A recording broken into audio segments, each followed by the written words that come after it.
Тірі адамның тіршілігі өлгенде таусылған ба? Бір айда қолға тиетін жалақым кешігіп, азық-түліктен қысылған соң, қорадағы тоқал ешкімді базарға шығаруға тура келген. Обалы не керек? Қолдағы адал малым жарады. Базарға кірмей жатып ақ, сүйегі ірі, бітімі келіскен оған бірден құда түсушілер қатары тым көбейіп кетті. Ақыры діттеген бағам болып, әп-сәтте ешкімді саттым да жібердім. Сонымен қалаға әжептәуір ақша түскен соң көңілденіп, ыңғылдай ән салып жүріп, базарды емін-еркін аралауға кірістім. Одан ыстық бәліш жеп, бір саптаяқ сыраны да рахаттана өңешке қарай қылғытып алдым. Кенет, «Әй, ерке бала, тоқташы!» деген дауыс ту сыртымнан шықты. Кімге? Маған айтып тұрма деген оймен басымды селқос бұрып, жан-жағыма қарасам, бір апай маған қарап, қолын бұлғап тұр екен. Кім, мен бе дегендей өзімді ымдап көрсеттім. «Иә, сен, не, танымай қалдың ба, ерке бала?» деп жаныма жақындап, қолымды алып жатыр. Мен аң-таң күйде бейтаныс жанның жүзіне барлай қарадым. Орта бойлыдан төмендеу келген, қызыл шырайлы, үлкен көздерінің айналасын ұсақ әжімдер торлаған, жас шамамен 45 пен 50 жас аралығындағы апай мені көргенде қуанып кеткендей, қолымды қысып, жуық арада жібермес болар. Үстіне арзандау көгілдір пальто, басына қалың орамал мен шандып байлап алған бұл кісі кім екен деген ой бар іштей. Сен әулие болсаң да мені танымай тұрсың ба осы қу бала? Шыныңды айтшы, мен кіммін? деп бейтаныс апай одан әрі маған ыстық ботқаша жабыса түсті. Ақиқатына көшсем, танымадым апай, деп күмілжідім. Бәсе, бірден қайдан тани қоюшы едің? Біз байғұс басынан жаз өтіп, күзі келген сорлы пенде емеспіз бе? деп жаңа ғана жарқырап тұрған апай бірден төмендеп кетті. Бұдан 25-30 жыл бұрын, бұрынғы ауылыңдағы Зейнеш деген озат сауыншыны білуші ме едің? деді жүзіме қадала қарап. Зейнеш дейді. Көз алдыма бұдан көп жылдар бұрынғы әппақ сазандай әдемі келіншек тұра қалды. Әсіресе адамды баурап алар сыңғырлаған әсем күлкісі құлағымда әлі жаңғырып тұрғандай. Кезінде үстіне ақ халат киіп, қолына шелегін ұстап, күлімсіреп түскен суретін аудандық газеттен талай көргенде болатынбыз. Ол кезде Зейнештің тек фирманың ғана емес, бүкіл ауылдың көркі болғанын қалай жасыра аларсың? Сіз Зейнеш апайсыз ба?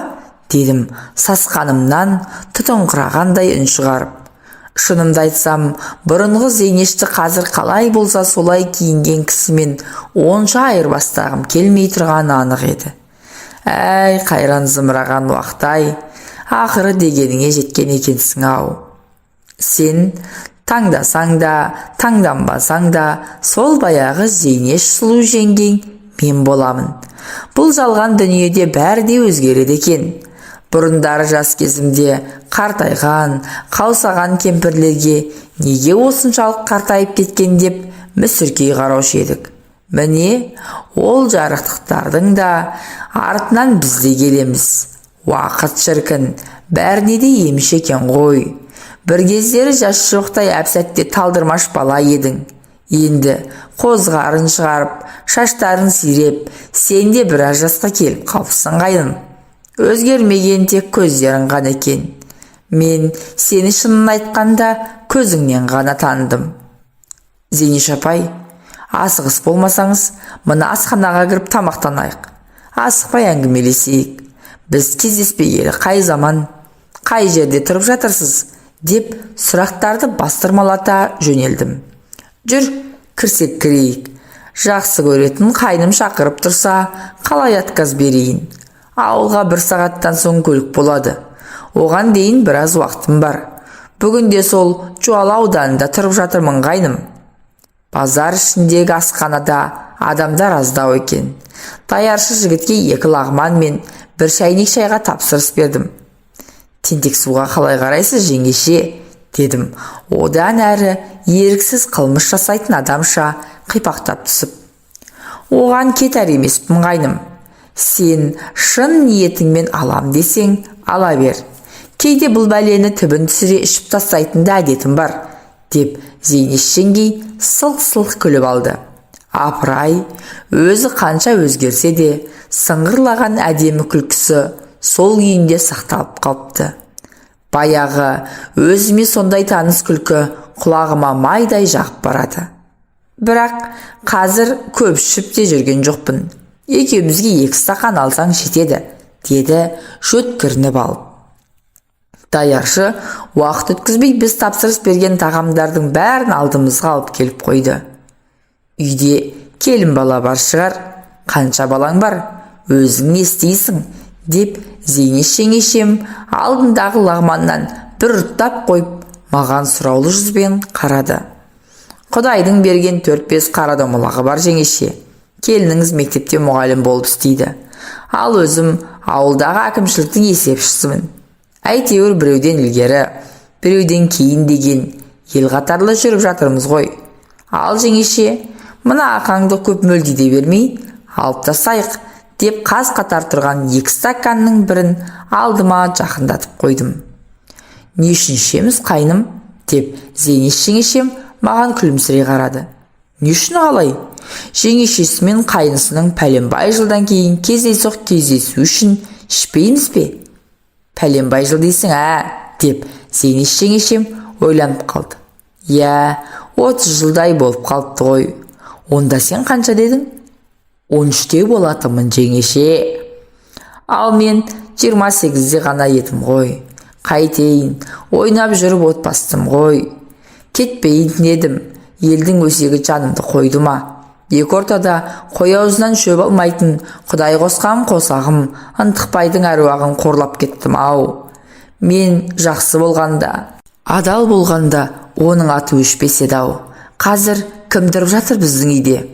Білмеймін, Қарақалпақстаннан келген оралмандар тұрып жатыр ау шамасы.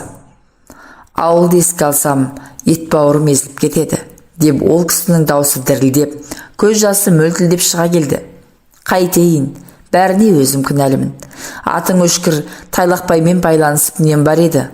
Оның көкбетті олай елі, шашымды жұлып, жерге аунатып, бетімді тырнаса да, жеңіл жүрісімді тия алмадым емес пе? Ақыры не болды? Ел жұртқа, ағайынға таза масқара болып, бір күнде үдіре көшіп кеттім. Ал Тайлақбай тірі ме өзі? Деді Зейнеш жеңешем бет жүзін жайлап кеткен көз жасын қолының сыртымен сүртіп жатып.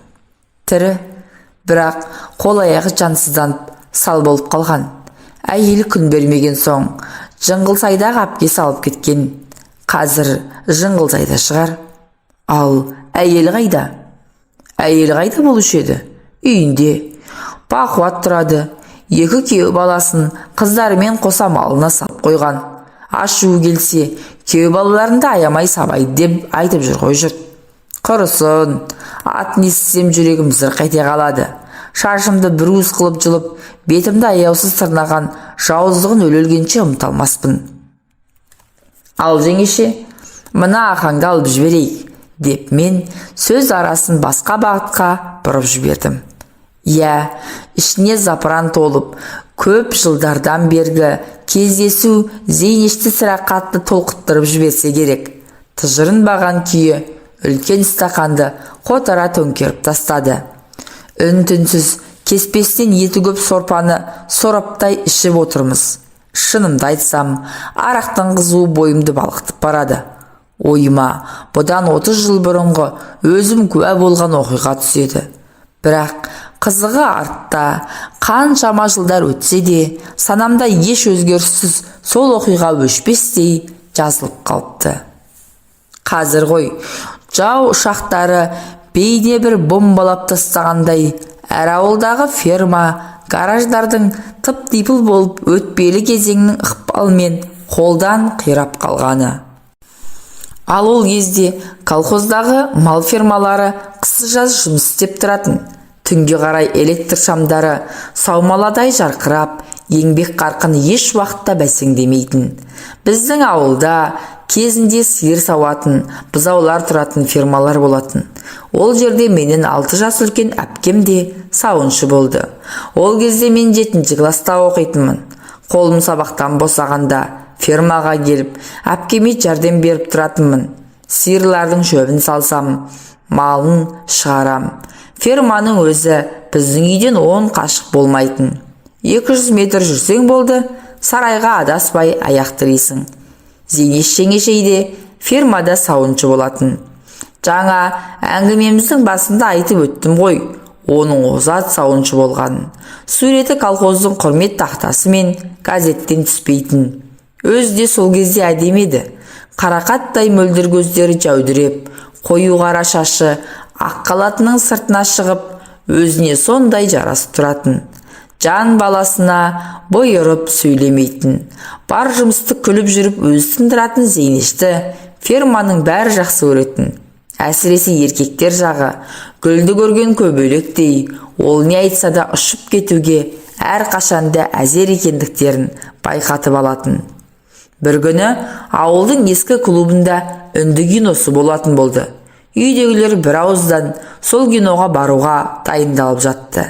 Бірақ бір әттеген айы дәл сол күні әпкемнің қоңыр пальтосы фермада қалып кетіпті. Ал пальтосыз киноға қалай бармақ? Енді не істеу керек? Әпкем амалы жоқтықтан маған келіп жалынды. Егер фермаға барып пальтомды әкеліп берсең, ақысына 1 сом берем деді. Ақша берем дегенде құлаққа жаққанымен бірден көне қойдым. Өйткені қараңғы түсіп қалған, қорқам деп те тағы бір айттым. Қорықсаң, бөрібасарды ертіп алсайшы, деді әпкем, қиылып қоймай. Жарайды, барайын, бірақ алдымен ақшаңды бер, дедім қасарсып. Ақшасын берді. Оны жақсылап қалтама салып алдым. Одан әрі бөрібасар екеуміз фермаға қарай бет алдық. Келсек, сарайдың шығыс жақтағы қақпасын іштен іліп қойыпты. Оның ар жағында кішкене есікті итере жүріп, әрең дегенде ішке кірдім. Ұзын түреудегі шегеде ілулі тұрған әпкемнің пальтосын алып, енді қысылыспай басқа есіктен шығайын деп ойладым. Сиырлар тұратын сарайдың ішінде ешкім жоқ. Электр шамдары самаладай жанып тұр. Даладағыдай емес, ішінде малдар болған соң ба, сарай іші жып-жылы. Кей сиырлар жатып алып, күйіс қайырып тұрса, кейбірі құрғақ шөпті бырт-бырт үзіп жеп тұр. Әпкемнің пальтосын қыса ұстап келе жатқан мен кенет жердің астынан шыққандай күңгірлеп шыққан дауыстарды естіп, селк етіп тұра қалдым. Әлгінде сарайдың ішінде ешкім жоқ сияқты еді. Бұл дауыстар қайдан шығып жатыр? Жоқ әлде мал бағушылар ма? Жан-жағыма барлай қарасам, өз орындарында қаз-қатар тұрған сиырлардан басқа көзге ешкім көрінбейді. Құлағыма шалынған әншейін бір нәрселер шығар деп алға жүре беріп едім, булыққан, ыңыранған дауыстар шықты. Ту, қытығымды келтіріп жібердің ғой. Жайырақ сүйші жаным, деген әйелдің қылымсый шыққан дауысын анық естідім. Қайдем енді? Өлем бе? Бір сен үшін бәрін таза жиып қойып едім. Ой жаным, сол ақтамағыңның иісінен айналдым. Тағы да сүйінші жаным. Жер астынан күңіренге шыққан бұл дауыс еркектің даусына ұқсайды. Ойбай, ойбай, тұншықтырып жібердің ғой. Не бәле, ту, аузың сасып кетіпті ғой. Күні бойы пияз жегенсің бе? Жоқ әлде үйіңде пияздан басқа ешнәрсе жоқ па? Әйелің саған пияздан басқасын бермейді ау шамасы. Шыныңды айтшы тайлақпай, деп әйел сыңғырлай күлді. Соның атын бүгін атамашы жаным. Сенен өтінемін, деген еркектің даусы гүрілдей шықты да, сол сәт олар күреске түскен палуандай опыр-топыр болды да кетті. Сонда ғана байқадым, сүт қабылдайтын жердегі шағын жайдан шығып жатыр екен ғой әлгі күбір-сүбір сөздер. Бірақ өздері көрінбейді. Соған қарағанда екеуі дәуде болса, бос ақырға жайғасқан ау шамалысы. Дауысы сондай таныс, тайлақпай дейтін еңгезердей жігіт осы ферманың сиырын бағады. Ал қасындағысы Зейнеш сияқты, өйткені сыңғырлаған әдемі күлкісі құлаққа сондай таныс. Тоқташы енді жаным, Жыртасың ғой, сәл шыдай тұршы. Не болды соншама? Бұл тірліксіз-ақ көңілді жатуға болмай ма? Обязательно осыған баруымыз керек. Әйел шамалы бұлқынғандай болды. Өмірдің бар қызығы осында болып тұрған жоқ па? Жаным-ау, сенің әрбір қылығыңды көз алдыма елестетіп өлетін болдым ғой. Болшы тезірек, шыдай алмай өліп барам. Тайлақбайдың қазандай басы сол сәт ақырдан көрініп барып жоқ болды. Өліп бара жатсаң, әйелің бар емес пе? Ол әйел емес, әншейін тасмола ғой. Айтпашы соны, жаным. Одан кейін ақырдың ішінде тағы дүбір-дүбір басталып кетті де, бір кезде әйелдің ойбай ақырын деген даусы қатты шығып кетті. Ох, жаным, жамбасым, деді оған жауап орнына Тайлақбайдың әндете үн қатқаны. Еркек пен әйелдің жер астынан күмбірлей шыққан дауыстары пышақ кескендей саптиылды да, одан әрі шектен тыс ах-ух деп ыңырси шыққан дауыстары еміс-еміс естіліп жатты. Ал мен оқтау жұтқандай сол дерді табжылмай тұрып қалыппын. Көкейімде еркек пен әйел дегеннің қандай болатыны, олардың қандай сұм әрекетке баратынын әлде мойындай қоймайтын бір сезім билеп тұрған еді.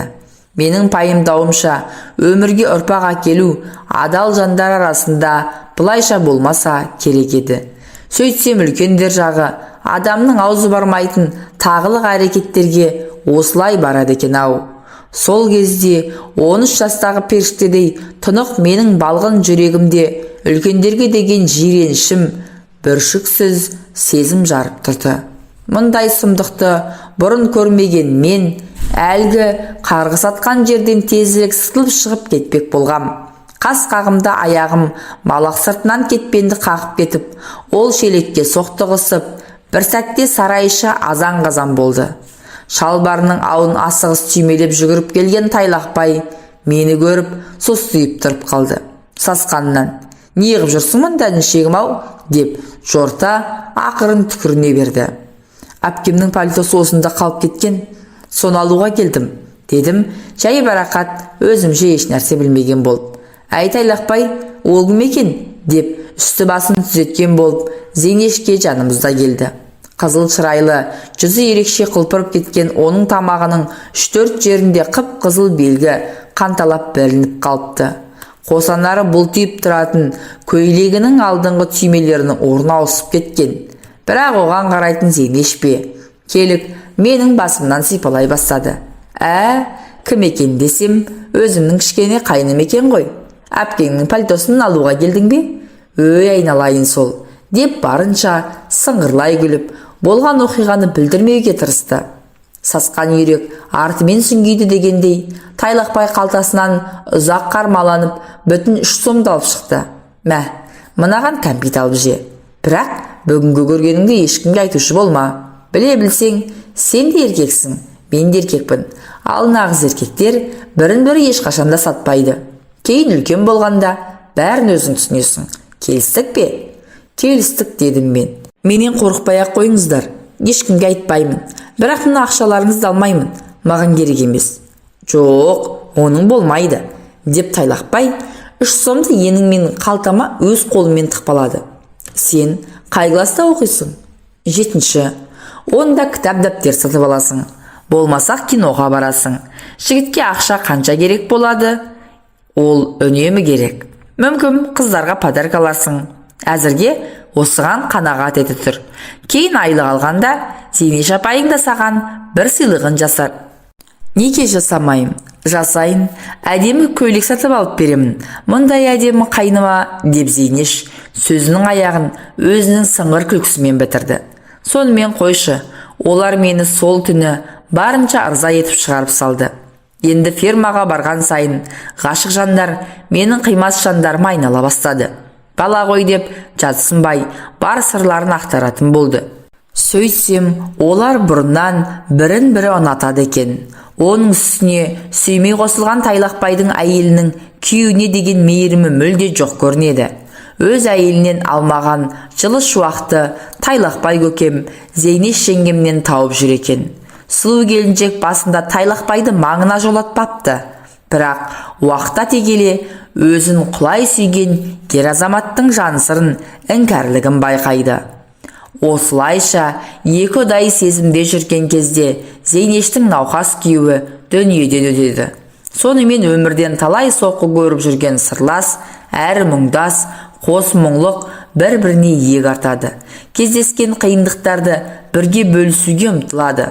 Олардың бақыттарына орай бір-біріне деген ыстық ықыластарының дәнекері болып, мен қосылдым арасына. Қос ғашық енді көпшіліктен жасыратын сырларын мен арқылы жеткізгенді шығарды.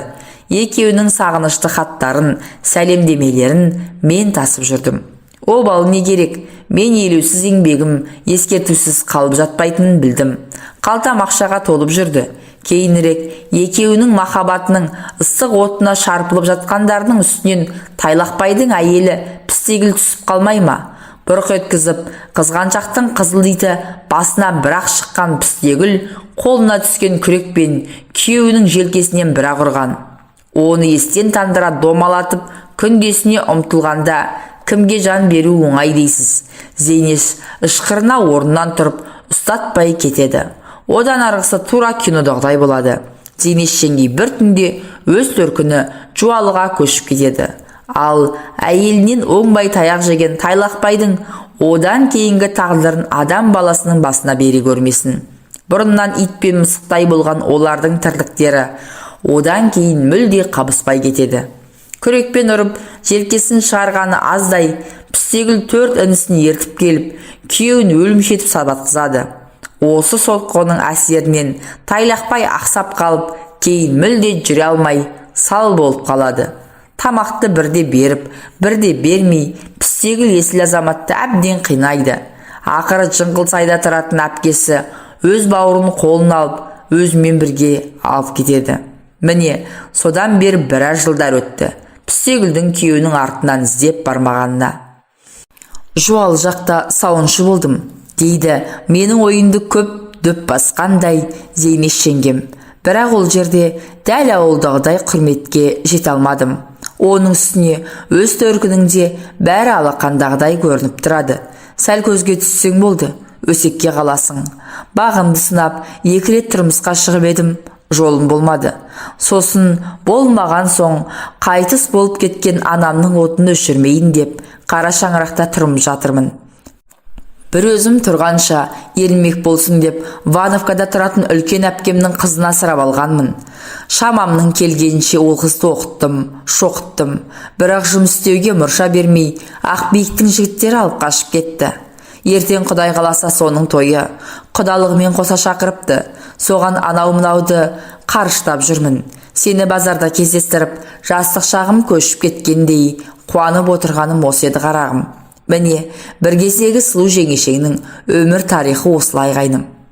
Сіздің әңгімеңізден кейін әлгішкен арағымыз бойымызға жұқта болмай қалды ғой.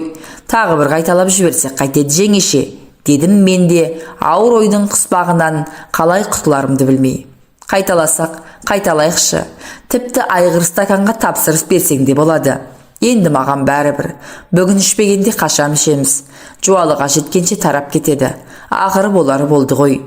Мен даяршыға тапсырыс бергенше, тыстан қалың киінген 2 келіншек біз отырған асханаға кіріп келді. Түу әпкей, қайда жүрсіз? Сізді іздемеген жеріміз қалмады ғой. Болыңыз тезірек, газель келіп қалды. Жүктерді ішке тиеуіміз керек.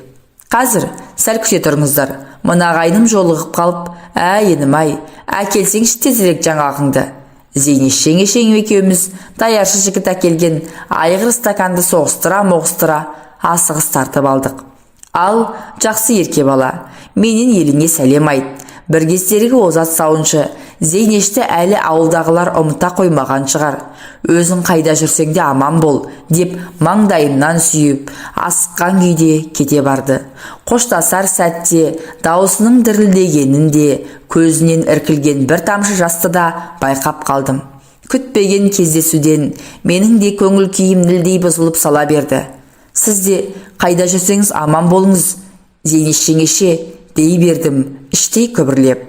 Я, 30 жыл тісімнен шығармай, сармайдай сақтаған сырымды именбей сыртқа енді шығарсам, Неге осылай еттің деп ешкімде кінәлай қоймайтын шығар. Орынтай Көмеков, Қайран Зейнеш Шеңкемай.